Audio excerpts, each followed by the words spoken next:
Hello and welcome to the United Community Channel. My name is Jack. This is your latest Manchester United news. Plenty to discuss as we will be talking about the fallout, of course, from another disappointing weekend for Manchester United.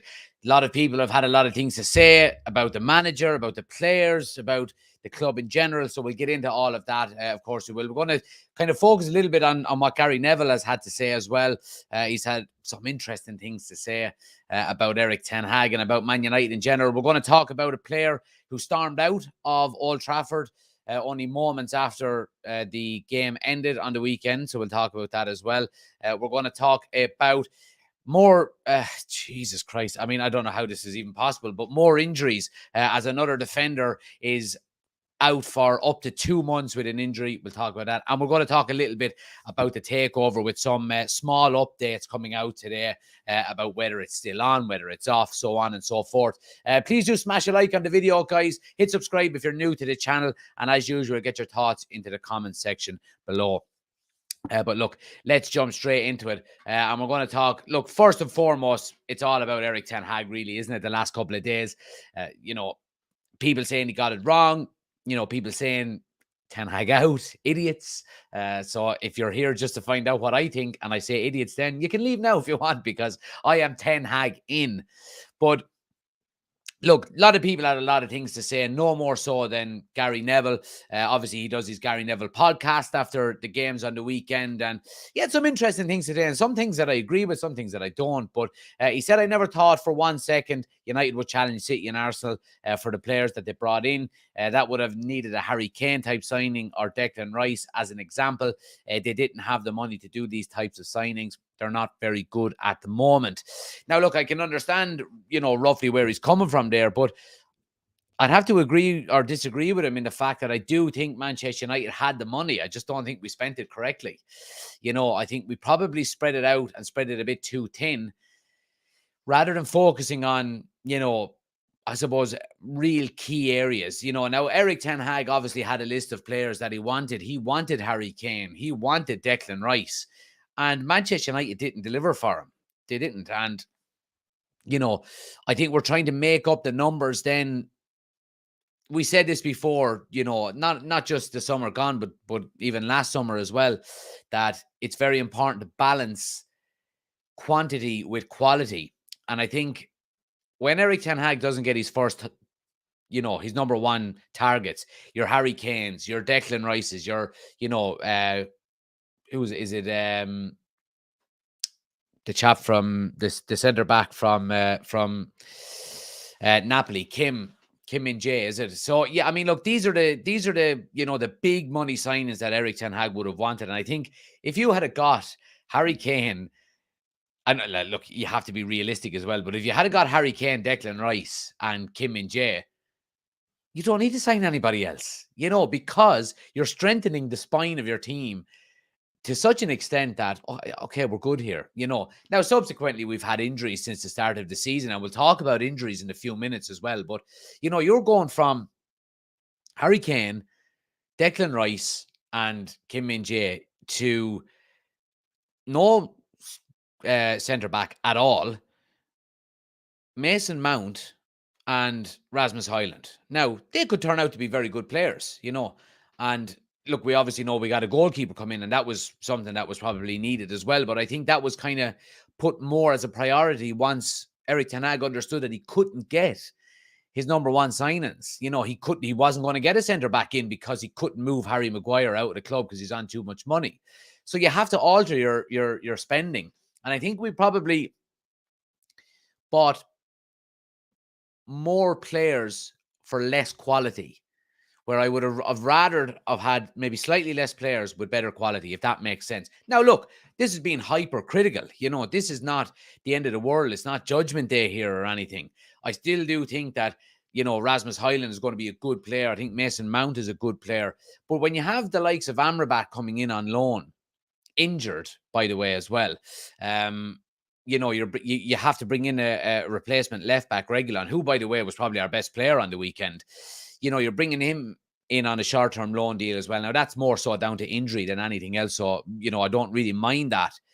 It goes to show maybe the frustrations that Erik ten Hag is seeing within the squad, or with the board above him. He has been supported in terms of the finances, and that's always what you're going to get from the opposition fans. Ten Hag is getting backed. Ten Hag is getting backed with money. He is getting backed with money, but he's not getting backed with the players that he wants. He wanted Harry Kane, he wanted Declan Rice, and he wanted, Kim Min-jae, and he got none of them. He got absolutely none of them. Victor Osimhen was priced out of the market. Okay, fair enough.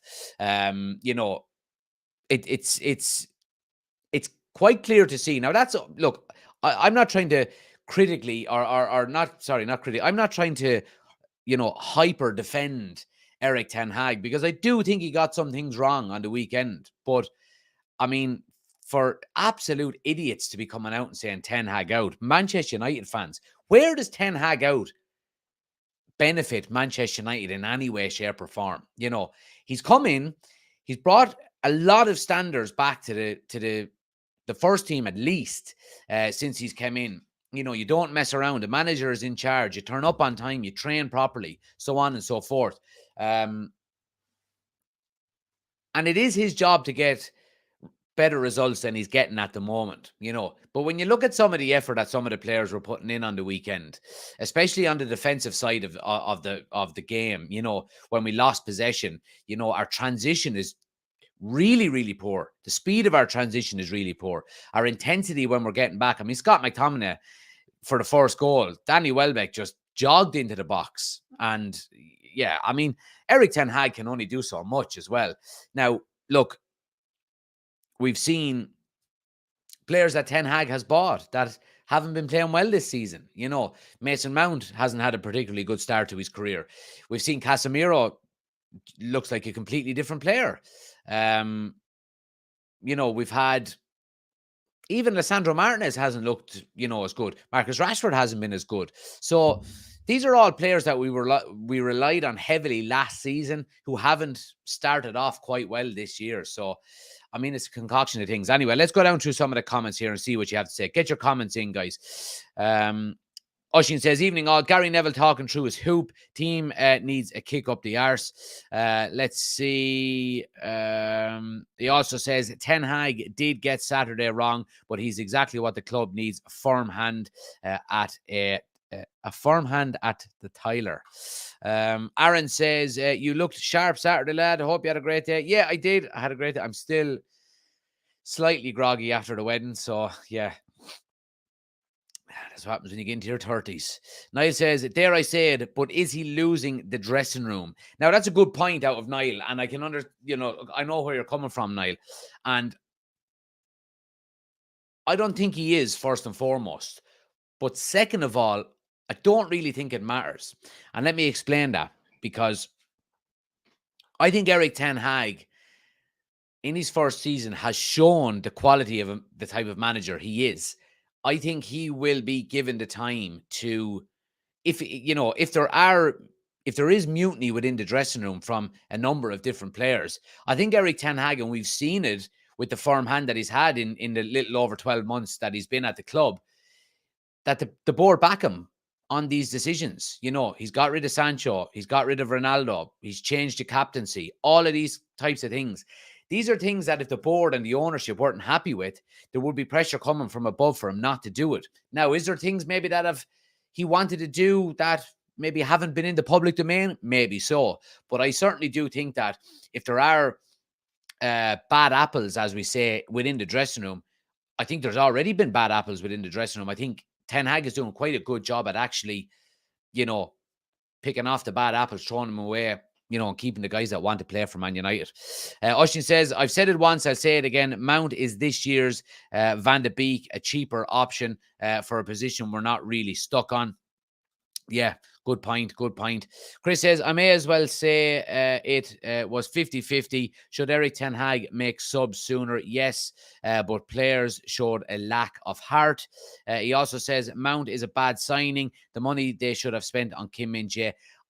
I have to disagree with both of you, because you cannot judge Mason Mount on 2 games. You just cannot do that. Now, I can understand where you're coming from, is that maybe, we needed to invest that money elsewhere. And I don't think that's, again, down to Erik ten Hag. I think, if he's going in for Kim Min-jae and he's not available, or he's decided to sign for Bayern and we've got 60 million to spend, and, the board are not able to get another centre back in, then, all right, do you put that money in elsewhere? Mason Mount is going to get time, like every single player should, and every player deserves to. So it's going to be a case now for Mason Mount where, he's had a bit of time out of the spotlight, albeit injured. He needs to come back. He needs to play. He needs to play well and with a bit of confidence, because, the pressure will come. You're playing for Manchester United at the end of the day. Chris says, I'm happy with Højlund and Amrabat, even though he hasn't played. I believe in what he brings. Oshin says, Rashford needs to get his head up and find Højlund. Too greedy with little end product. Yeah, and look, that's something that I was, very frustrated with on the weekend as well, is Rashford's final ball, or his decision-making was quite poor. And look, again, I've seen other people over the last few days saying Rashford is a I only seen it actually before I came live, that somebody said that Rashford is a stat padder, and he's actually not that good. And I mean, you can't score 30 goals in a average Manchester United team and not be a good player. And I can understand, in a way, why he's maybe a bit greedy, because he played in a team last year where he was the main man and he was getting all the goals. And when he looked up, when he did get into the box and he looked right, and Anthony Martial was sitting down with a hamstring injury 40 yards behind him, so maybe it's going to take a few games for Rashford to get it. But again, I mean, some of that does fall onto Erik ten Hag, and, he needs to coach that out of him as well. So, look, but I was disappointed with Rashford's decision-making on Saturday. Let's see what people on TikTok are saying here. Nigel says, could he play a couple of good youngsters on Wednesday? I don't think Wednesday is the game to do that. I really don't. Now, I think it is time for youth to come in. I think, I was disappointed that Pellistri and Garnacho and these types of players didn't get the game time that they should have got. And, I mean, Scott McTominay, if anything, if you needed any more reason to confirm that he's not good enough for Manchester United, it was on Saturday. He was just dreadful. And I don't want to go on about, but he is falling into this category of a player now that just will not fuck off out of Manchester United because he's on too much money and believes all the hype about him, because he goes off and has 2 good games for Scotland every 6 months, But these are the players as well that Erik ten Hag has to deal with. And we've been talking about, not being able to move players off the books at Manchester United. That's a huge burden to Erik ten Hag. Erik ten Hag has signed, a number of players. He could have, and probably should have, an awful lot more if he could get the likes of these Harry Maguires and Scott McTominays and Donny van de Beeks, all of these players. Just get out, just clear them out, go, bye-bye, get money in and reinvest, and as we all know, because we've been doing videos throughout the whole summer, it was getting more and more frustrating as the summer went on. User says, CB, a lot of injuries, might be okay, or might be overtrained. Looked a tired team. Yeah, and look, again, I don't want to be overly making excuses, because we haven't been good enough on the pitch for the majority of this season. But I mean, I still go back to pre-season, and I think it was a huge mistake from whoever organizes pre-season training. If it's the manager, I'm sure the club have a massive role to play in it, because it's the whole brand building exercise of, traveling to as many places as you can to build the image and build the brand. And I think it's coming back to haunt us. I think we look leggy. I don't think we look, as fresh as we should. And we can see it with the injuries. The injury count has gone through the roof. And I think pre-season training and pre-season tours has a lot to do with that. We played in Oslo, we played in Scotland, we played in Dublin, we played in 4 different cities in America, and we played in Old Trafford. I mean, if that doesn't scream out overload, I don't know what does. Let's see what other people are saying here. TikTok Tony says they don't want to leave, signed on huge wages. Yeah, absolutely. The United View, thanks for the gift, much appreciated. Babs says, club is rotten to the core, need to disband the whole lot. Yeah, look, I agree. There's a lot more issues going on than Ten Hag. But let me move on to another thing that Gary Neville said here. He said, Manchester United have again allowed the manager to influence the signings, and that is my concern with the club. They have not got the strength at the very top. So that's kind of something similar to what Babs is saying there. But this is something that I can understand where Gary Neville is coming from here, but I tend not to agree with him, because I think Erik ten Hag should be allowed to sign players that he wants to sign. Now, I think the more pressing thing, and what we probably should be talking about here maybe, is the identity that the club should have going forward, and the lack of maybe a sporting director or a football director, and or a director of football, as they're more commonly called. And I think a director of football is something that Manchester United should have in place. I think if Ralf Rangnick was our director of football, rather than him being brought in as a fucking manager, and now he was the director of football ahead of Erik ten Hag, and the two of them were working in cohesion with one another to get players in, because they both have a similar kind of style of play, albeit slightly different, I think that would be a very, very smart thing to do, But I have to disagree with Gary saying that the manager shouldn't be allowed to dictate who we sign, because who's going to do it then? John Murtagh? Richard Arnold?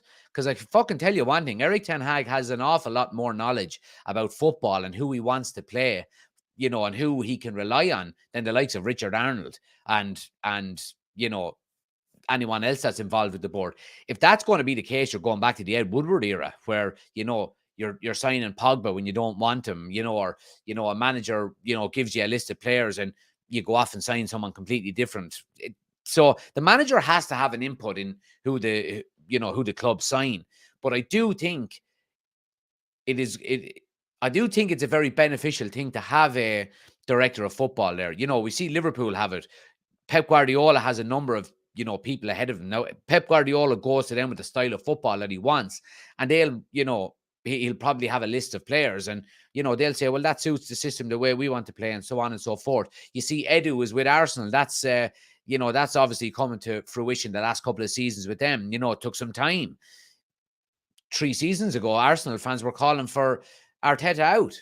So we can see the benefits of that long term, and I think if Manchester United could put something like that into place, I think it would bear fruit, but you would have to give it time. You cannot have a scattergun approach where you change the manager every 2 seasons, because then all of a sudden a new manager comes in with a new style or a new system, and it doesn't match the way the kind of club ethos is, or how the director of football sees the way we want to set it up, so on and so forth. Take Brighton, for example.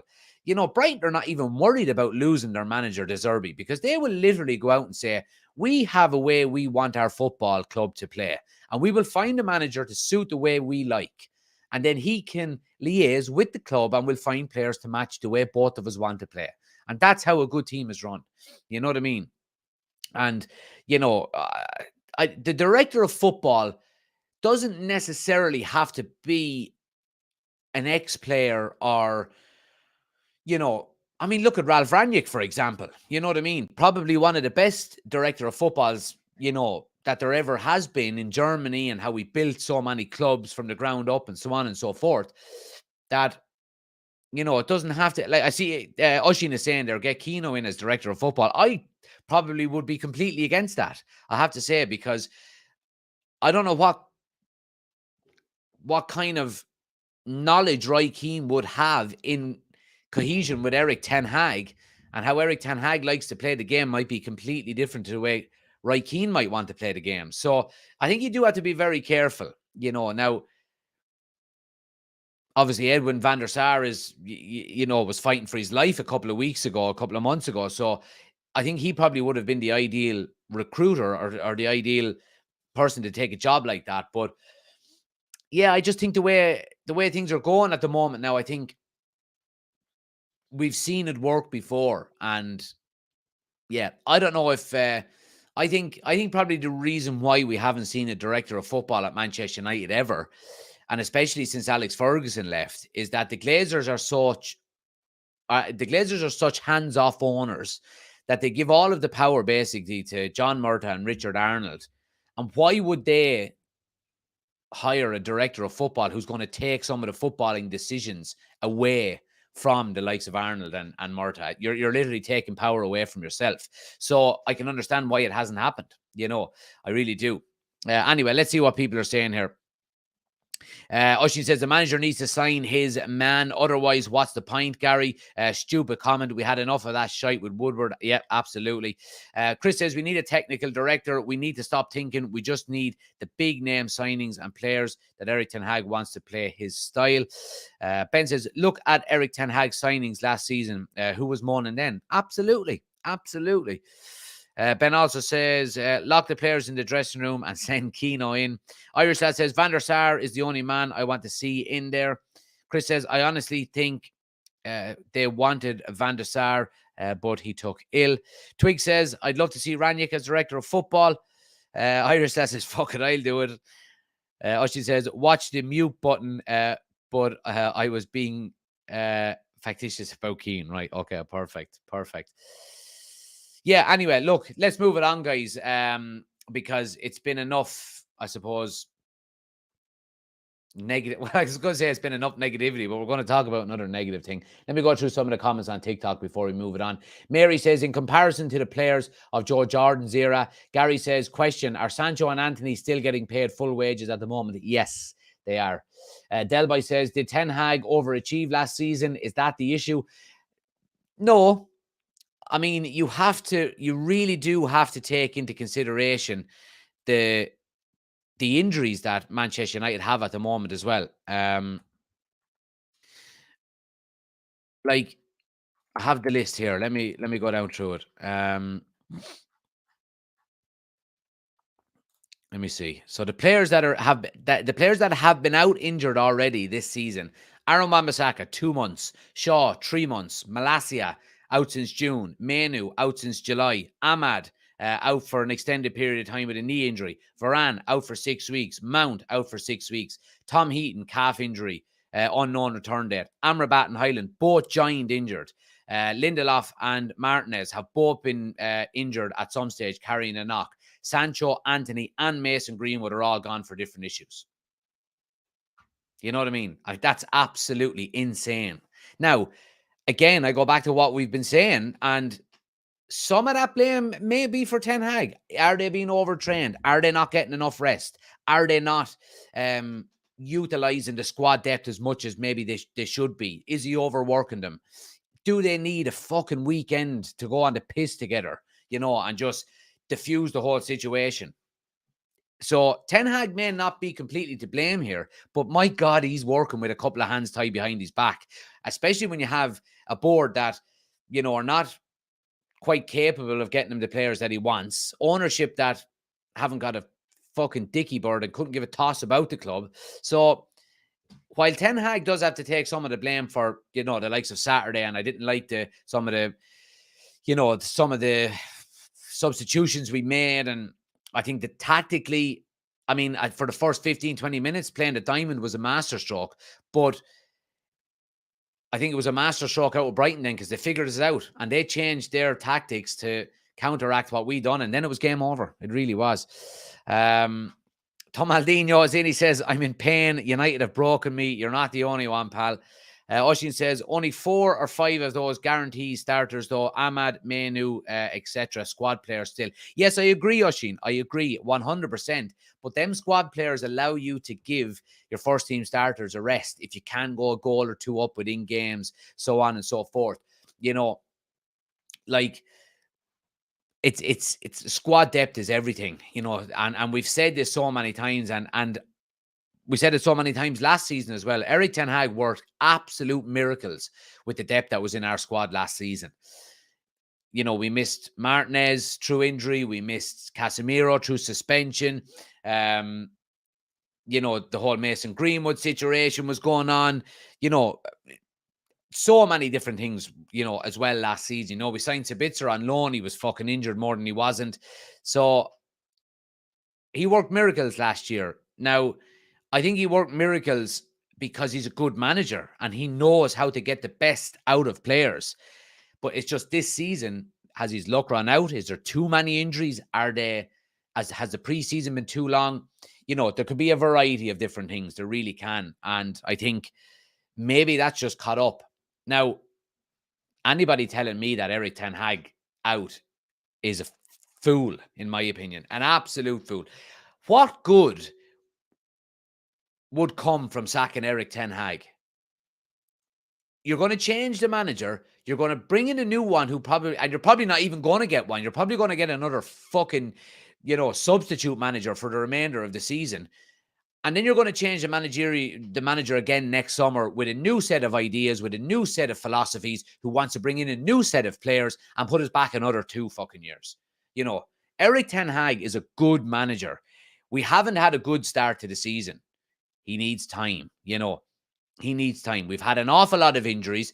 We've had a lot of off the field issues, clearly, for a number of different reasons. Give the man some time. He has minimum, I would nearly say he has minimum 2 more seasons left before he is in any way, shape, or form, under any pressure about losing his job. The man is a good manager. You tell me who we get if he's to go, because I'd love to fucking hear it. So I think all of that reactionary stuff is quite disrespectful, in my opinion. Aaron says, Eric Ten Hag said that Highland wasn't fit enough to play 90 minutes. He looked fine just before he went off. I personally think he could have stayed on though unfortunately the game was lost. Yeah, look, you have to take the manager's word on that. Absolutely you do. The medical staff will, say he is, only fit for... I mean, look, we did know this. We knew that it was the injury that he had, that was discovered when he done the medical. It was said before he even kicked the ball for United that if he plays too many minutes when he first comes back, it could turn into a stress fracture. So, 60 minutes, 70 minutes, whatever it was, And again, it's going to be a long season. And I know, look, we're after losing a few games so far, but I would rather have Highland fit for the whole season and play him for 60 minutes for the next 3 or 4 games than him to miss 2 months, So you have to take his word at that. Chris says, good. I wasn't the only one that got fucked with ads. Shaw, Aaron Wan-Bissaka, Mount, Varane, Manu were all going to be starters. Niall says, Ollie in. Don't even start. Aaron says, the Greenwood, Anthony, Sancho, Maguire, McTominay, and Donny in the transfer window. Chris says, if Manu was healthy, I don't think we bring in Amrabat. Aaron says, all these situations must be playing on his mind too. Yeah, absolutely. Stressful, but that's what happens when you're a United manager. Austin says, we'd be the new Chelsea paying millions out in exit packages. Managers would only take the job in the hope of a payout. Chris says, De Zerbi, no way. You see what happened when Graham Potter went to Chelsea, didn't we? I don't think it's down to the manager. I don't think it's down. A manager is not going to change Manchester United's luck that dramatically that we're going to win a Premier League until the whole structure of the club changes. We need new owners. We need a new board. We need new standards. We need a new training ground. We need a new stadium. All of these things need to be in the pipework. All need to be there. One managerial change is not going to change Manchester United from being a dirt shit run club to Manchester City and being run perfectly and, winning 3 Premier Leagues in a row. That's not going to happen. We need open heart surgery from the top down. And that starts with the club being sold. So, anyway, we'll get on to that in a minute. Jock says, look at Arteta and Klopp. Both took a few seasons to really get into the team, make it their own, and start real projects. Ten Hag out is ridiculous. It is. Look at Arteta. You know what I mean? Arteta, I think, has 2 players left from the squad that he inherited when he took over. 2. You know what I mean? So that's how it goes. Give a manager time. Let him put his stamp on the squad. And in 3 or 4 seasons, if it doesn't work, Alex Ferguson got 4 seasons, 5 seasons before he won anything. 4 seasons before he won anything. You know, Fergie out banners in the Stretford end, you know, and he's the greatest manager in footballing history. So give him fucking time, lads. Give him time. Jock says, oh yeah, we read that one. Sorry. Irish Dad says, need to give time to this manager, Eric Ten Hag, in. Aaron says, he's been dealt a shit hand this season, if you ask me, in the manager we trust. I'm loving the positivity out of it because I've been reading it. And, you know, you can go down rabbit holes on, you know, Twitter and stuff like that, where you're reading comments from absolute fools who are probably only about 12 years of age. So, yeah. It's good. I'm liking the positivity. Party Pooper says, yeah, we just need to stick with the manager. Nothing is going to change with someone else. Patrick says, we need to work with the Ten Hag philosophy. We have lads who've played under Van Gaal, Jose, Ollie, and different ideas. Let's copy Arsenal and stick by one man. Blazing Zari says, I'm very worried over our next 2 games. We're more than likely going to get humiliated again. I won't lie, it is a possibility. It is a possibility. Chris says, I was kidding him, Zerby. Eric Ten Hag is the right man. Liam says, you'll need a lorry load of potatoes this season. My God, my God. I'm gathering funds to buy the club. Who's in? Jesus, I'll fucking get the super chats in. I'll send them on to you. Ben says, the way it's looking now, the last few managers are they to blame? We just need to stick with Eric Ten Hag. Just think he still has players in that dressing room against him are not happy. There's always going to be players in a dressing room that are not happy with the manager. You know what I mean? I've had a number of managers down through the years playing, and if I was dropped for one game, I fucking hated them until they played me again. You know what I mean? So you're always going to have players that are not happy with the manager. You know, it's whether they infect other players is the issue. We want rid of the American owner, says Ben. Let's see. I'll get a tenner now. How far off are we? Jesus. Bilal says, I think that Eric Ten Hag football is based on fluidity. The players up front are not fluid enough. Next season, if we get Ferguson, I can't pronounce that player's name, Kone and Tadibu, I think will be something else. Well, look, you have to look at, you know, if you want to play a very expansive, fluid way of playing football, let's break it down here quite simply with the Manchester United, let's say the team that played on Saturday. First and foremost, we've got Onana in the goal, who slows it down an awful lot when he gets on the ball. He is quite slow when he gets on the ball. That is one criticism I would have of him. I would like him to move the ball quicker. Then you go into midfield, and you're talking about Scott McTominay and Casemiro, who are not overly fast, okay? And then you're looking at, you know, a new player that's coming in that's still learning the way that Ten Hag wants to play. I don't think this team has any sort of Eric Ten Hag imprint on it just yet. And I think a lot of that has to do with injuries. Do you think Eric Ten Hag would have played a diamond on Saturday if we had a full team? I don't think he would have.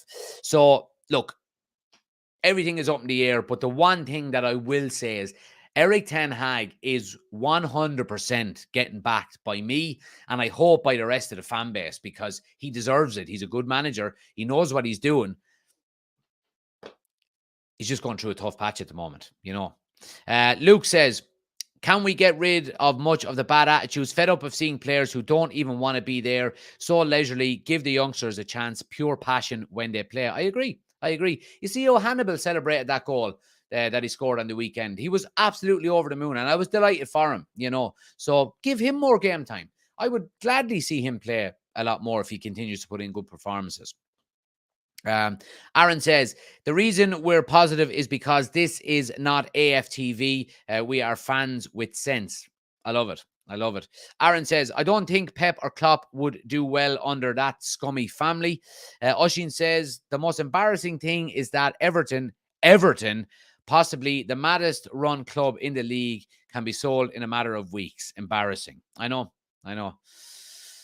Bilal says, now that there's a story breaking down which basically says that Amrabat is Eric Ten Hag target, not the Man United recruitment team, what is going on? Well, look, I think we mentioned this earlier in the live that Eric Ten Hag had a list of players at the start of the season, and I think the board didn't deliver them players. Simple as. Let's see what people on TikTok are saying. RNA Deck says Frege is greater than Mount. Go on, my son. You'd miss Fred's smile around the place, wouldn't you? Eamon says the Man United goalkeeper looks as good as Gavin Bazunu last year. Mongolo says Ten Hag should be freely discussed with his boys rather than holding strong rules. We need to sell a lot of players, says Matthew. And Nickname says Man United fan, 32 years, Ten Hag gone. Robert De Zerbi by Xmas, Ferguson in the summer. An idiotic comment. I am sorry, Nick. I respect your opinion, but I cannot agree with you. I mean, you're going to be changing the manager on the back of a couple of poor results and put us back another 2 years, because he's going to come in with his own set of ideas, his own group of players that he wants to sign. And then we're going to have a group of players from 5 different managers rather than 4. So, yeah. Lineup prediction for the Bayern Munich game, says Jack. My match preview will be up tomorrow at lunchtime, guys, on YouTube. I'm going to go through it all on the match preview. I'm going to be giving my predicted 11, my score prediction. We're going through some of the talking points before the game, so on and so forth. So make sure you check that out. If you're not subscribed to the YouTube channel already, guys, anybody on TikTok, the link is on my homepage. Just click the YouTube button, hit subscribe, and you'll be able to stay up to date with all that stuff as well. Chris says their owners are realistic, wanting to get out. Glazers are just greedy. Aaron says problem is Everton owners didn't want 10 fucking billion. Yeah, well, that's true as well. Bilal says, can we see the likes of Tadibo being targeted in the January transfer window? It all depends on whether the club is sold by then or not. And we get into that now in a sec. Chris says team needs to just put in a shift, as Ricky says, if we all saw them laying everything on the field, we would not be talking about this. Yep, absolutely. I agree. Anyway, let's keep the comedy going, and let's talk about this numpty. Supposedly, Harry Maguire stormed out of Old Trafford within 15 minutes of the Brighton defeat. Supposedly, he was not happy that he didn't play, so on and so forth. Blah, blah, blah. I'm not going to spend too much time on this. The only thing I am going to say about Harry Maguire, if he did storm out 15 minutes after the game on Saturday, I hope you stay stormed out. Because if you think you would have done a better job against Brighton on Saturday than the defence that was already there, then you're living, as Roy Keane would say, in cloud cuckoo land. This is a guy that wanted to stay, supposedly, to fight for his place, and he was going to get into the team. But we all know he stayed for money, because United wouldn't pay him off to leave. So, Harry, you can storm out all you want. I hope Eric Ten Hag treats you the same way he does as Ronaldo, and just bans you from the squad, because I'm sick of you, and I'm sick of the negativity around you. Anyway, I'm going to move swiftly on. Something funny as well that I saw today. Scott McTominay is under Bayern Munich's radar. So should Eric Ten Hag sanction his exit in January? Let me be the first to say, yes, he should. I have no doubts that this story is absolute bollocks, because why would Bayern Munich want Scott McTominay? But if, for whatever reason, Bayern Munich come along and go on Manchester United's door, Scott McTominay, yeah, you can have him. Yeah, you can have him. Yeah. 5 million, take him. No problem. Go on, get rid of him. Gone. Bye-bye. No problem. Bye. See you, Scott. Thanks. Scott McTominay at the Bayern Munich. You having a laugh, are you? Fucking hell. Anyway, let's move on to some more important things. We're going to talk about the takeover. So Fabrizio Romano, now again, look, let me say straight, and first and foremost, there's not major news here. This is just kind of little snippets of updates. Things relating to the Man United takeover are still happening behind the scenes, but the parties involved prefer to keep everything secret, basically. And this was Fabrizio Romano on the Cut Offside channel today. So, look, under no illusions that the process is still ongoing in the background. What's taking that process so long? I've no bloody idea. Your guess is as good as mine. NDAs have been signed. Okay, so for anybody who doesn't know what they are, they're non-disclosure agreements, which basically means anybody that's going into negotiations about potentially buying Manchester United cannot speak about it until the decision has been made. So that's probably why we're not hearing a lot. But on the flip side of it, we also have very lackluster, very stuck in the mud owners who are debating whether they even want to sell the club, and they probably can't decide what they're going to do with it. Now, we all could be completely wrong. We could all be saying that, this and that and the other, and the owners are taking too much time and so on and so forth. They might have their decision made 5 or 6 weeks ago, but all of this stuff going on in the background is just something that needs to be done before it's announced to the public. We just don't know. But a reporter from Bloomberg also said today, this is from David Hellier, he says, I was told that not much will happen in the process in August and September, but it is believed that the process will progress within the next few weeks. My feeling is that Sheikh Jassim will succeed in taking over the club in the end. Now, this is Bloomberg. They are basically the number one business media outlet in the world. So you would believe that if David Hellier is saying these kind of things, that he has got some source that is kind of, he's got information from somewhere, Now, again, Manchester United lost heavily on the weekend. And on Monday, club takeover talk started to surface. Coincidence? I'll let you be the judge of that. You know what I mean? Because anytime Manchester United seem to have a bad result or go through a bad period, with Greenwood or with Ronaldo or with, whatever it was, if United go through a sticky period, results, whatever it may be, nearly instantly, within a day, there's positive takeover talk that comes out, and I think we're all a bit kind of numbed to it at this stage. I think if you were to get carried away with this, from David Hellier. Now, look, David Hellier is just giving probably his honest opinion on what he's read and what he's seen and, maybe the sources that he has. He's given his honest opinion. But if you were to get excited about this after everything we've been through over the last nearly 12 months in relation to the takeover, I think you'd be quite a foolish person because, we've got Qatar has won. Then the next day, a proper report comes out. No, it hasn't. We've got Jim Radcliffe has won. Proper report comes out, says, no, it hasn't. We've got the club is not for sale anymore. A proper report comes out. It is, don't worry. So just take it all with a pinch of salt. But I do think we're probably getting into the business end of this now. I remember a report coming out. Was it from The Athletic, maybe? This was back in April, maybe even as far back as March. No, sorry, it wasn't. It was April, May time, I think, because it was in around the time that we found out we weren't going to get a takeover before the transfer window kicked in. And there was a report out saying that November was probably or October, November time was the more realistic kind of timeline of getting something like this done. Manchester United, you're not selling a caravan, it's going to take some time, to whatever about the owners making their decision on who they're going to sell it to.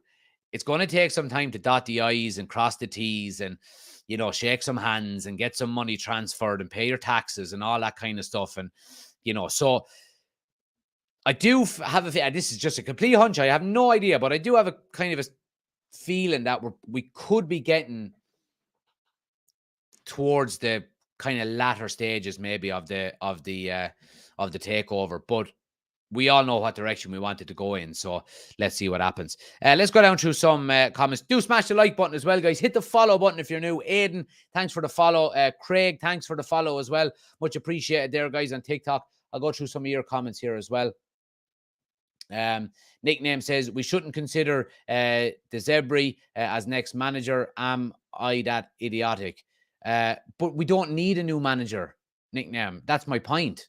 We do not need a new manager. You put Eric Ten Hag into Brighton. he will do probably a better job than Des Zebri would, because he's got the infrastructure, he's got everything set up, and everything is in place for you to be successful. That's not the case at Manchester United. How many managers are we going to let go by the wayside now before we realize that it's not the fucking manager that's the problem? You know what I mean? That's all I'm saying. The boy says the takeover not happening, lads. Maybe 2035. Dottie says, would you get rid of Ten Hag if the takeover is complete? No, absolutely not. Ten Hag would finally have the support, you know, you would hope, of competent owners with good people in place and a club maybe that's run correctly. I think Ten Hag would thrive a lot more than he's doing now. Let's see. Tic Tac says Jazim and Radcliffe are in a vow of silence, like all New York Stock Exchange acquisitions. Owen says, you know, the way I was depressed over Spurs last season, I take that back. Let's see. Irish Lad says, my mate bought his young lad to his first United game at the weekend, and the poor chap had to look at that excuse of a team. Bilal says, I think Jazim will end up paying 6 billion plus in the end. I don't care what he pays as long as he gets it. That's all I care about. Luke says, it's clearly so we talk about takeover rather than talk about the shite that's going on, like Sancho and Anthony. Absolutely. Party Pooper says, the Qataris must be positive of a deal getting done. Didn't they have a take it or leave it offer a few months ago? And since then, they haven't announced that they were out of discussions. So basically, they said the offer is on the table. You know, now that still doesn't mean that the Glazers have to accept. Now, I think even if the Glazers did accept Jim Radcliffe instead of the Qataris, because they've signed NDAs, non-disclosure agreements, the Qataris still can't come out, you know, and say anything until it's announced. Sean says, anyone that wants to have Ten Hag sacked is obviously on their 7th booster. Read the room, you tools. It's the structure of the club, not the managers. Spot on, Sean. Absolutely spot on. I think everyone thinks Jack is Eric Ten Hag out. I don't know what's going on here. Party Boober says, I wouldn't be surprised if a new owner came in and got rid of Ten Hag for a complete fresh start. Well, that's something I wouldn't be in favor of. Anyway, guys, look, we'll leave it there. Look, plenty of discussions with Manchester United. We've got a busy week ahead of us, obviously, with the Bayern Munich game coming up on Wednesday night. So we'll be back with our watch-alongs for that. I'll have my match preview for Bayern Munich versus Manchester United. That will be up tomorrow around lunchtime. So keep an eye out for that. If you haven't already done so on YouTube, hit the bell notification. So anytime we upload a video or anytime we go live, you'll get notified so you can just join in straight away or watch it straight away. Please do get your comments into the match preview videos as well underneath, because obviously it's not a live video like this. So getting the comments in and getting the likes in helps the algorithm, helps the channel out, all that kind of stuff as well. So yeah, we'll have that up tomorrow, and we'll be back tomorrow night again from 9 p.m. With another Manchester United news show. If you haven't already done so, hit the subscribe button, hit the like button, hit the share button as well. If you know anybody who you think might like the channel, share it. Our goal is 5,000 subscribers on YouTube by Christmas. So with your help, we can get there. Anybody on TikTok, if you could help us out, click the YouTube button on my homepage, hit subscribe, help us out a ton. Thanks for watching, guys. Stay safe. Chat to you tomorrow. Take it easy.